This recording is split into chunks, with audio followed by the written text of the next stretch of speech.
my mind, but I ain't never ever giving up this time. 'Cause everybody knows that I've been on the grind, but I ain't never ever giving up this time. Up this time. Up this time. Up, up, up, up, up, up,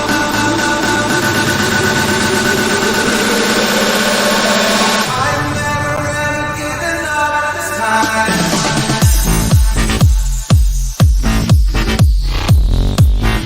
Never giving up this time.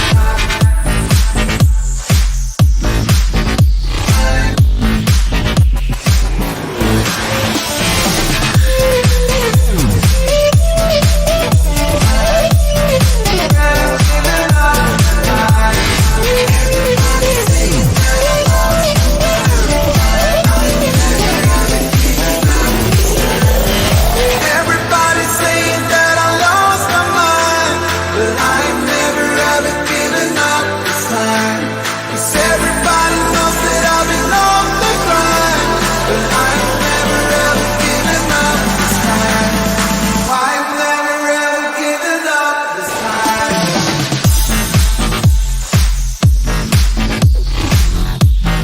Never giving up this time.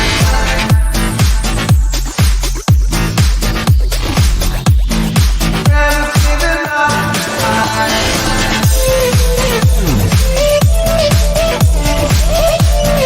Never giving up this time.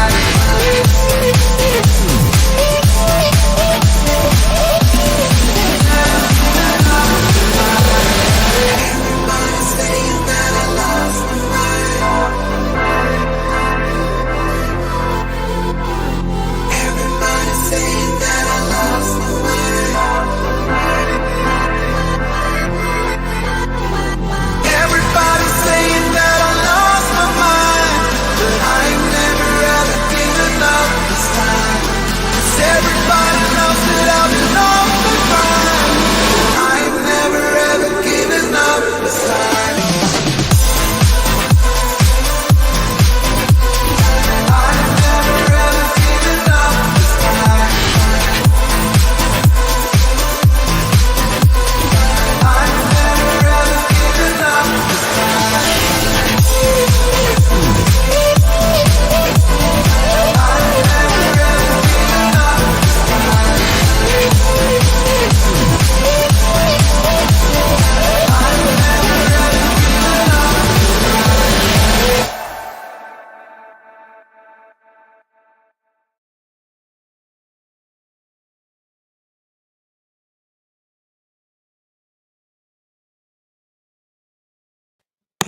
Hello, squaddies. Happy Archetypes Tuesday. How is everyone? Hope you're all well. FYI, if you haven't listened to the Archetypes podcast yet, I should warn you, and Meghan also warned you, that it is a very heavy one. And there are conversations about abuse and suicide. So if you are not in the state of mind to listen to that, or you may feel triggered by that, then perhaps give this one a miss, or just put it aside to listen to another time. But it was, as always, still a very thought-provoking and eye-opening episode, and touched on something that I've heard about discussed often. But I am so glad that Meghan has brought this one up, because I think it's very, very timely. The whole topic of women and hysteria, and us often being gaslit into thinking one thing when we know how we feel and what our experiences are, whether that's to do with the people around us, whether that's to do with our health. I think it's just so timely. And this week's episode featured Constance Wu, Jenny Slate, and Deepika Padukone. All amazing in their own ways. but I always like to leave a little bit of mystery for those of you who haven't listened to it yet. So I'm really just going to focus, I think, on Constance Wu in my review because I think hers was the most thought provoking out of the whole podcast. But it was all amazing, and all of the ladies had some very interesting things to say. But welcome everybody to the podcast. And I'm so sorry that yesterday I didn't realize that my mic was right next to my mouth. So, like, it was almost pressed against my mouth and it was making me sound really, really breathy. So, I'm so sorry. Hopefully, it's a little bit better today. But if I ever do sound, too breathy and heavy, please do let me know and I'll fix that. Welcome, everyone. Thank you, as always, mods, for joining. And I'm sorry I am late because, Lord forgive me, I burnt chicken. And I was like trying to get all the smoke outside of my house. So that's why we're late today. Um Mad World. All episodes are very eye-opening. It went from, oh, I thought it was only my race that experienced that, to everyone maybe experiencing the same thing. That we are not alone. Bravo, Meghan. Exactly. Black Queen. That poem was so heartwarming and deeply soul touching. It sums up every trial and triumphs in a nutshell. Yes. So Megan actually finished the podcast with a really beautiful poem, but I won't ruin it for those of you who haven't heard it yet. You go listen to it.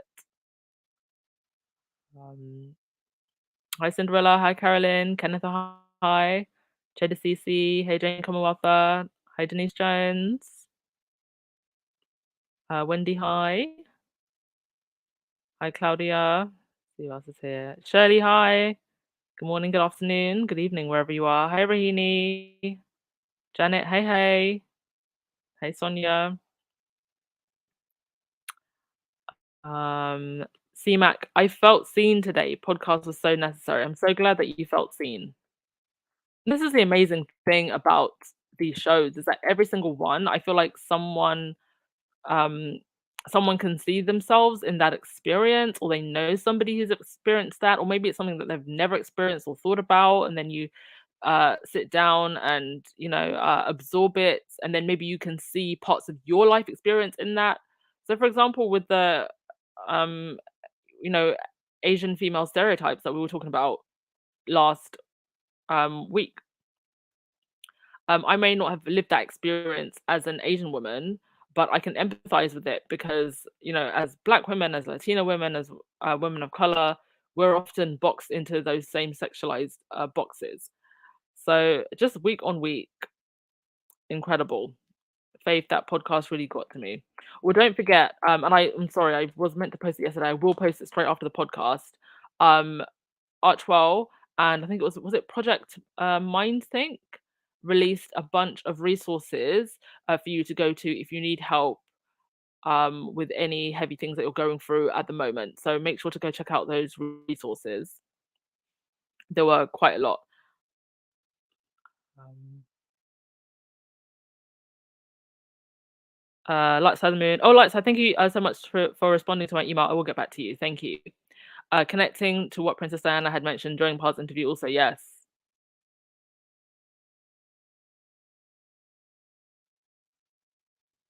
Mackenzie, that's what we call Louisiana chicken. Yeah. No, I use Indian spices, but I let it burn. Oh, it's a crime. Wendy, this podcast needs to be watched for everyone um who feels defeated. You are not alone. Yes. All right. So, one of the things that we'll start with the podcast. Actually, I was gonna finish with it. I was gonna do my usual thing of let's get through the stories of the day and then finish with the podcast. But I think we'll start with the podcast today because it was just so amazing. So there were two main things that I wanted to touch upon.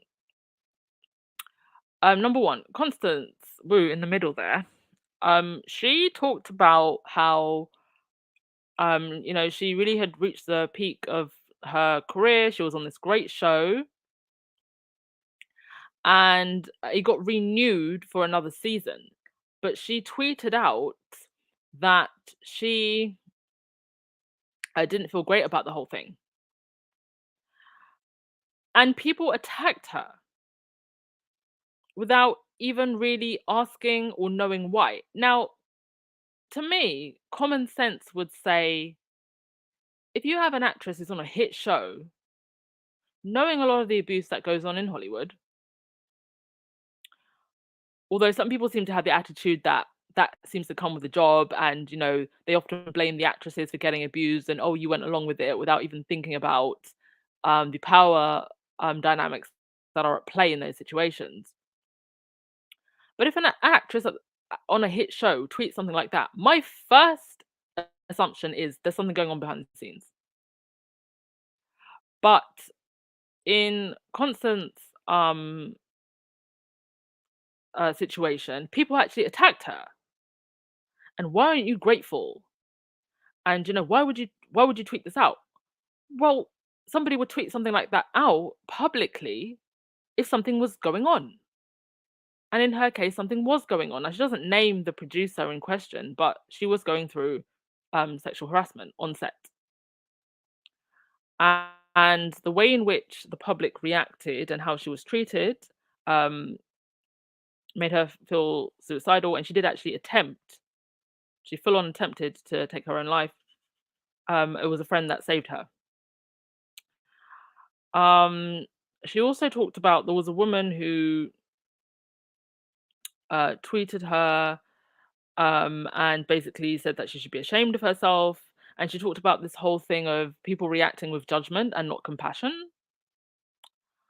And I think that's what we've seen over and over again with Meghan. Like who could relate better? But I'm sure all of us, or a lot of us, would have been in a situation where something similar happened to us.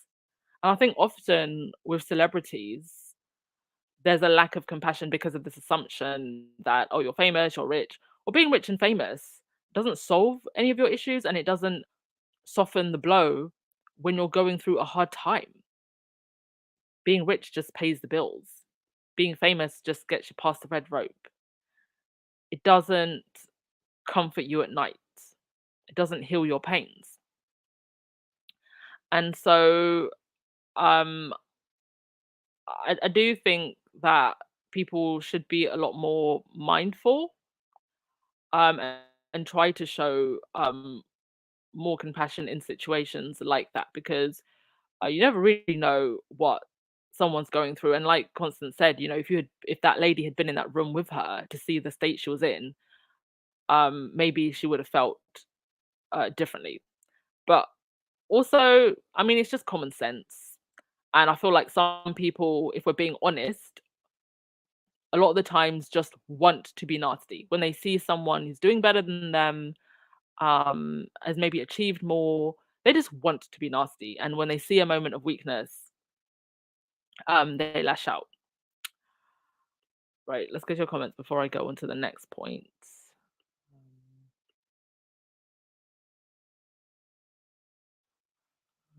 Hi everyone, if you're just joining us, don't forget to hit the thumbs up button.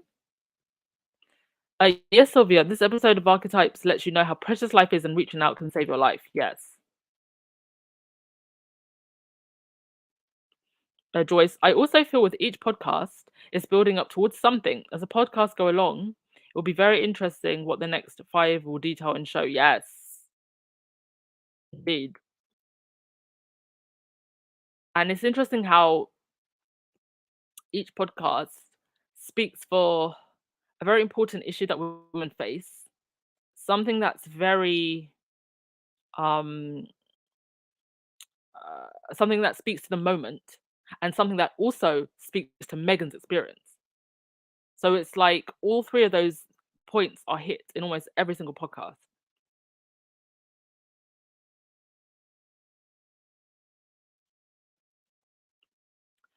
Patty J, I think this podcast today was some of Meghan's story, and this was therapy for her and the trauma she went through with the royal family. Yes, absolutely.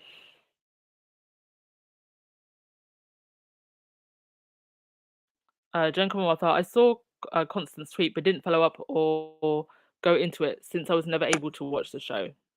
Yeah.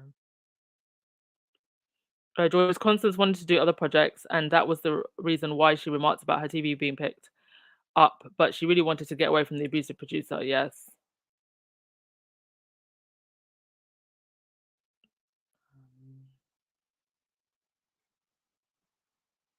Constance Wu has a book about her life that's coming out. Yes, and this was another thing that I wanted to touch on. So uh, Constance talks about her book and why she decided, for the sake of telling her story, to get back on social media. And Meghan does hint in her cut interview about getting back on social media, and she asks Constance, "Well, how did you feel? Were you scared about that?" Um, and she says, "Well, at the end of the day, I can come on, um, give it my best." And I think she said something along the lines of she would feel bad if she didn't speak in a way that maybe helped other people find their voice. It was along those lines, and instantly my mind went to Meghan and why, despite all of the trolling, she would want to come back on social media, because the power that Meghan's platform, both Archetypes and Archwell, have had without her directly speaking, have been incredible. So what more if Meghan was to come back on Instagram, right? Um, but then she also said, well, and if I don't like it, I've given it my best, and then I can just leave again. So I hope, between what Meghan said on the cut and what Constance has said in this podcast, that Meghan will come back to Instagram and give it a try. And if she doesn't like it and it doesn't feel good for her, well, you can always just deactivate your account. It's not some, big failure or some win for the trolls if it's not making you feel good. Thank you everyone so much for joining us. Hi Valerie. Adwell, my heart went to Constance Wu, spoke about that person, told her she would be better off not being there. How dare that person do that? And how she realized what she said could have caused. Exactly. There are actually quite a few lawsuits going on now where someone was suicidal and people online encouraged them to kill themselves. And there's very few laws right now that recognize this as a criminal act. But I think it's high time that this does get recognized as a criminal act, because you are basically aiding and abetting someone's murder. You're encouraging them to kill themselves. And you can't just like go around saying kill yourself for someone who's suicidal. Because you could well be responsible for that person doing something really bad to themselves. And what better example of that than the British tabloid media?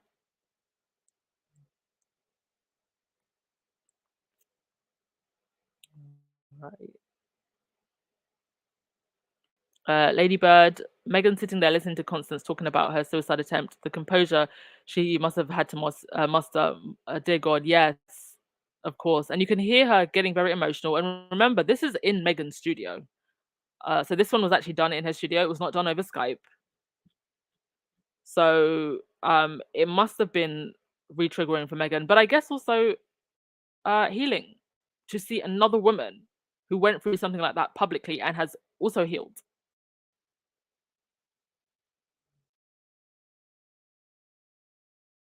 Um,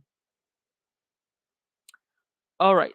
And another thing that was mentioned in the podcast is this whole idea of hysteria. And they also talked about the history of women being labeled as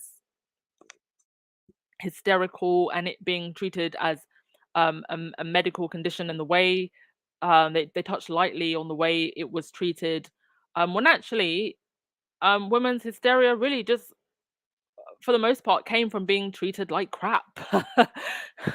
I mean, no ish, Sherlock. you treat people like crap, you subjugate them, you subjugate a whole class of people. Well, yeah, no wonder they're acting quote unquote hysterical.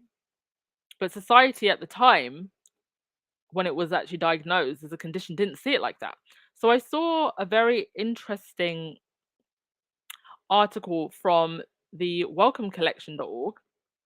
FYI, the Welcome Centre is in the UK. It's actually in London, and it's free to go visit. And they have some very interesting collections and exhibitions. So if you're ever in London and you want to kill some time, do go and visit the Welcome Collection. But there was a very interesting article from their website that I wanted to read out about the whole issue of hysteria. So a little bit of further education, courtesy of the Archetypes podcast today. So when it comes to explaining hysteria, you might have heard some variation of the following. In ancient Greece, it was thought that women's wombs wandered through their bodies, causing madness. Hysteria, Greek word for womb, hysterikos, of the womb. So that's actually one of the explanations that Meghan said in the podcast. Also, that hysteria stems from sexual frustration in women, and the one you are most likely to have heard in the 19th century: women thought to have hysteria were treated with vibrators by doctors. All of these are, though, simplifications, perhaps even pure misogyny. In fact, the idea of hysteria has changed throughout Western European history. The disease has been a catch-all, tragically, for ailments as wide-ranging as epilepsy, infertility, PTSD, depression, and menopause. The simplified urban myths of hysteria make assumptions about the continuity of women's sexuality. As historian Helen King explains, hysteria is not a single disease entity with a continuous history, nor is it a disease with a continuous set of symptoms. The ancient Greek doctor Hippocrates, perhaps the first to diagnose hysteria, explained the disorder as suffocation of the womb. As the womb moved throughout the body, it produced different symptoms in response to its trapped location. One cure was anointing the head with the oils of lilies and massaging the patient. In ancient Rome, Celsus describes bloodletting of cupping, followed by the application of hot, moist plasters to the genital region. In the ancient text of Soranus, the main objective for these treatments was to help with painful or non-existent menstruation. So then it moves on to sensibility and memorism. The concept of suffocation of the womb persisted for centuries until the Enlightenment ushered in a greater understanding of anatomical function. Although anatomy was better understood, the comprehension of mental function was still a burden in science, as proved by the work of Greek physician George Chenier, was it Chenier, who wrote the English Malady in 1733. So that's the gentleman on the screen there. So he attempted to separate the English from their enemies, the French, the Germans, and the Spanish, by saying English had melancholy, anxiety, and nervousness. And he claimed that hysteria could only happen to intelligent people. Fools, weak, or stupid persons were seldom troubled with vapors or lowness of spirits. He was perhaps the first to call the disorder a nervous illness, linking it to functions in the brain and the motor system. Women got the vapors and men the wandering spleen. The whole thing was called sensibility. Hence, Jane Austen's Sense and Sensibility. Wow, that is so interesting.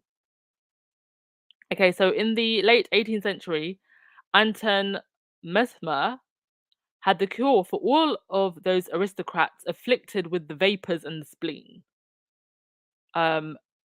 Memorism, his own brand of animal magnetism. Animal magnetism was not at first seen as potent or sexual energy. Rather, it concerned the energy that flowed through the nervous system and how that energy could be transferred to others as a method of healing. It could be manipulated and channeled from one person to the other through massage. And that's what you're seeing in the image. Like, this is what he actually believed. So it's quite an interesting article. I'll give you the link so you can read further. I want to give you too much of a history lesson today, but you can see that at different points of history, it was called different things. They treated it in different ways. Also, um, there was one cure called. Okay, no, never mind, never mind. So I'll just give you the link to the article so that you can go and read. Um, but yeah, I'll go to your comments before we continue. Um, but yeah, the article goes on to state the different ways in which hysteria was diagnosed and the different things that it was called.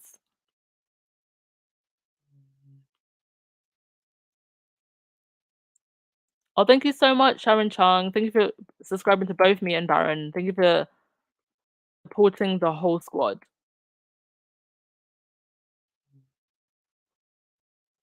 Lorna, yes, this happened in Canada. A young girl killed herself because of a Dutch troll. Canada has finally extradited him and brought him to trial. That is amazing. Yes, and that's another layer of that, I guess.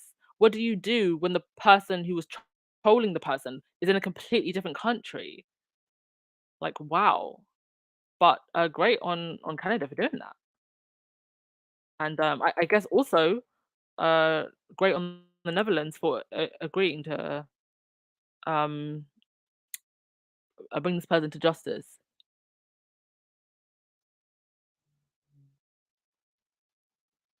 Yes, Ladybird, women in hysteria has been linked since the dawn of time. And isn't it interesting that our emotions are often labeled as hysteria? But anger and aggression in men isn't necessarily treated in the same way. In fact, it's normalized. Sherry Ware, I think every woman has been called crazy at some point in their lives, sometimes called numerous times throughout your life. Yes. And it's often just because you're being gaslit.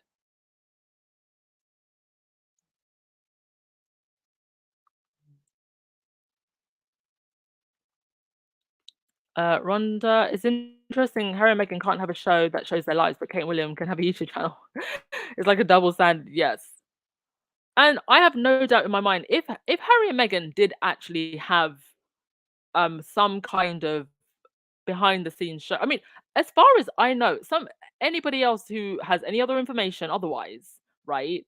As far as I know, the show is about Invictus. And you may see, you know, Harry organizing things for Invictus behind the scenes, maybe Meghan and the kids momentarily. But as far as I know, the show is about Invictus. It's not some kind of behind the scenes reality TV show about other parts of their lives. So I don't know why they keep talking about this as if it is a reality TV show.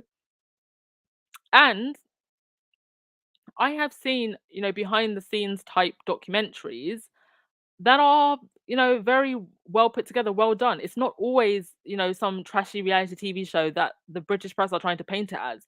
I remember some time back, Celine Dion had a show about, them creating like her show in Vegas. And oh my God, it was one of the most glamorous behind the scenes shows that I have ever seen.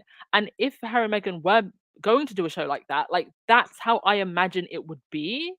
It would not be this drama filled, overproduced show. How I feel the British media are trying to paint any show that Harry and Meghan would do as. It's not going to be like that at all. Why would it be like that? Julia Rock, it's a movement for mental health, putting a name and experience together for the betterment of those needing support. Yes, that's exactly what it is. Thank you so much, Julia Rock.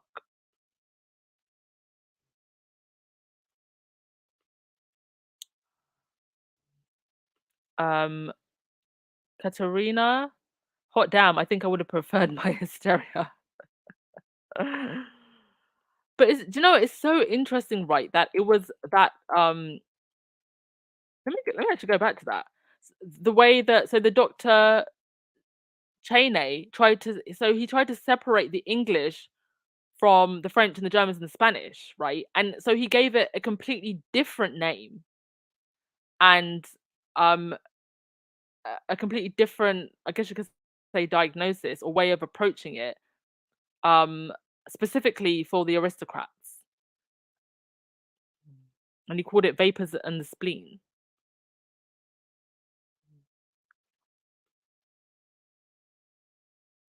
Wait,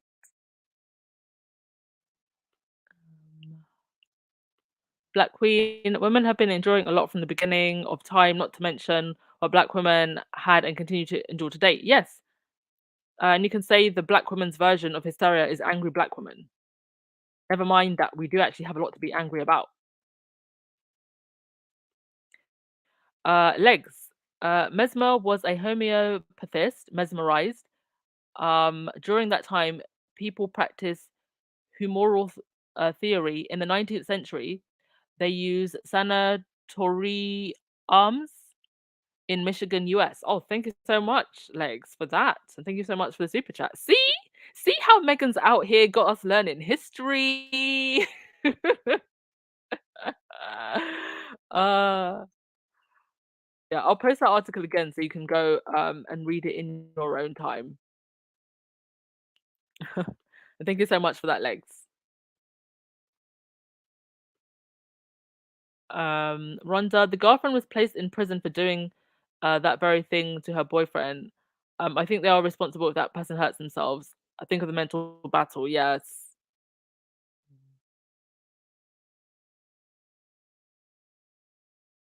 Mackenzie, my only complaint about archetypes is that I wish it was longer episode. Yes, that is my only complaint also. I wish there were longer episodes, and I'm already feeling sad that we only get, what is it, 11 or 12 episodes? I want more now.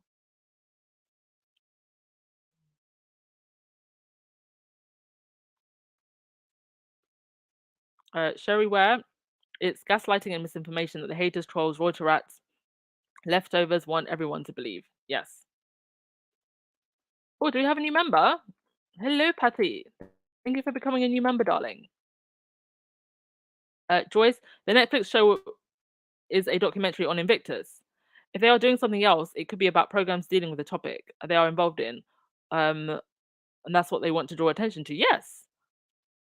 Like, I don't know why they keep the British tabloids keep spinning this idea that it's some kind of, Kardashian drama fields.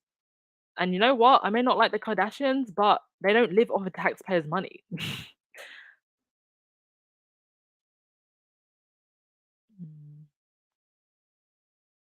All right. So that was Archetypes. Go check it out and go do some further reading about the history of hysteria. Um, we'll get into some of the other stories and then we'll call it a day. I'm doing the podcast a little bit earlier today because I'm going out this evening. Right, so Valentine's Low's book has been getting the treatment it deserves.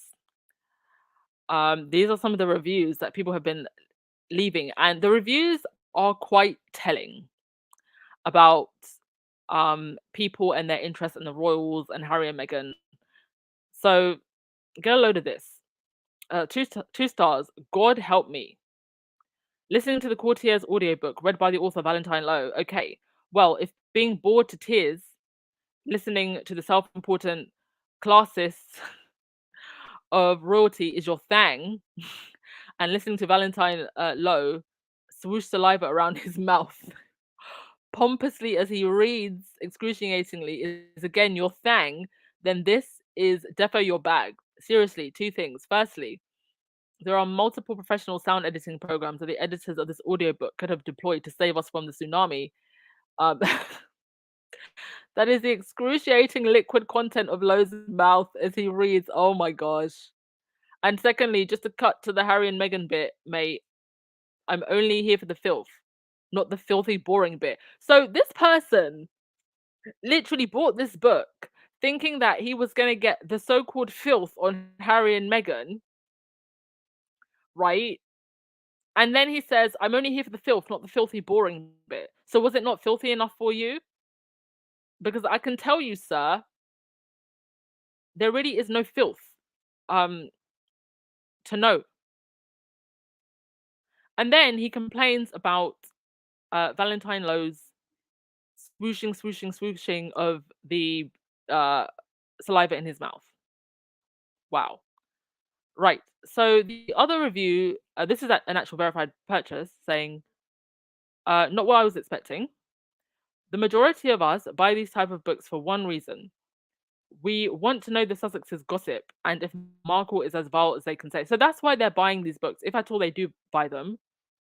And if they don't, they just stick to the gossip, I guess. I've skipped to 53% because that is when Harry is finally mentioned. So she actually skips ahead to when Harry is mentioned. If I knew it was a lot of waffle about the whole royal family and their staff from years ago, I'd never have bought it. Seeing the snippets in the newspapers, it's always the Sussexes who are mentioned and hinted at accounts from the staff they bullied. So far, I haven't come across anything like that, and I say I'm over 50% in. Not what I was expecting. If I could get a refund, I would, unless the next half gives me so juicy bits on the Sussexes. So that's really why they're buying this book. They just want the juice. They don't even care about the other royals at all. And a lot of the reviews, I'm not going to read all of them, but a lot of the reviews are like that. Absolute bore, not as hyped. I mean, what do they want really? They wanted philosophy.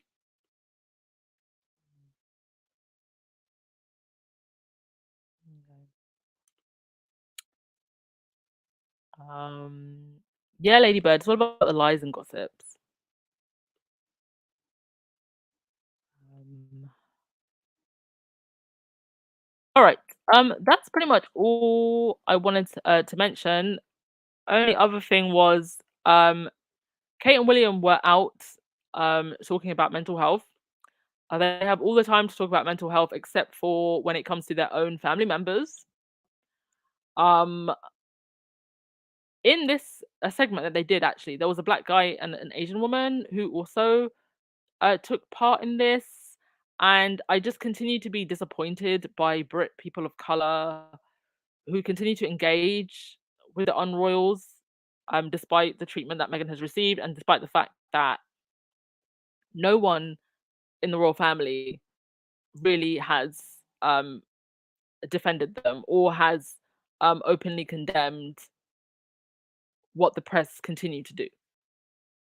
So it's like they've got time to talk about mental health, except for when it comes to their own family members. Also, I don't have a screenshot, but the Daily Fail posted this with the caption Prince Harry and Kate Middleton. Not Prince William and Kate Middleton, Prince Harry and Kate Middleton. I believe that they did that on purpose. They wanted the engagement, they wanted the clicks, they wanted the attention. They're not so stupid to post something like that. And the tweet was up for almost I don't know if it's still up, but when I saw it, it was up for at least 5 hours. So I do think they did it on purpose to get attention. But right, that's pretty much all I had to say. Thank you all so much. We're gonna keep it a short one today. And yeah, go and enjoy the podcast if you haven't already listened to it. And I'll make sure that I post the link to the resources as well.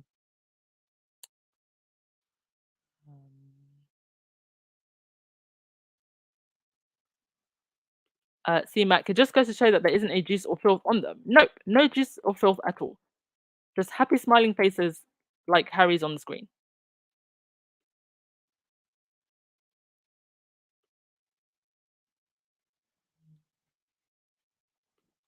Delba, I said it many times. They use black and brown people as backgrounds, but don't care much about them. Nope.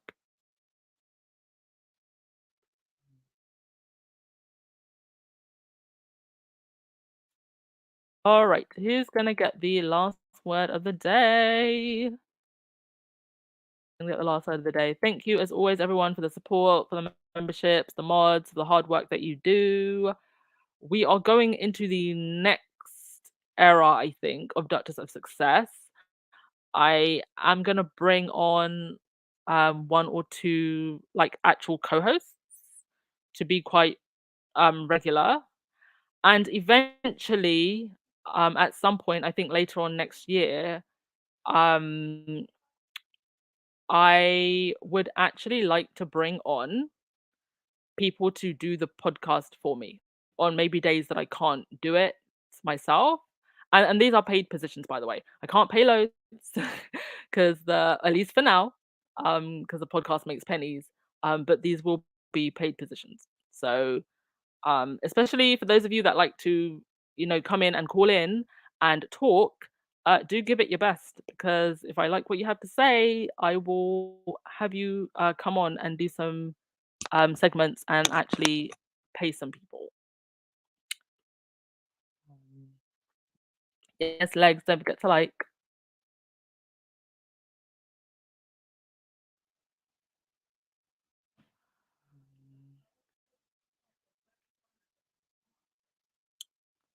Thank you so much, Ladybird. See you all later. All right, Catherine, I'll give you the last word of the day. Bye all. Good vibes for the entire day. Yes. And yeah, if it's a bit too heavy for you today, don't listen to the Archetypes podcast. Listen to something a little bit more. Maybe go back and listen to one of the past episodes instead. All right, y'all. We'll see you tomorrow. Ciao. Everybody's saying that I lost my mind, but I ain't never ever given up this time. 'Cause everybody knows that I've been on the grind, but I ain't never ever given up this time. Up this time. Up this time. Up, up, up, up, up, up, up, up. I've never ever given up this time.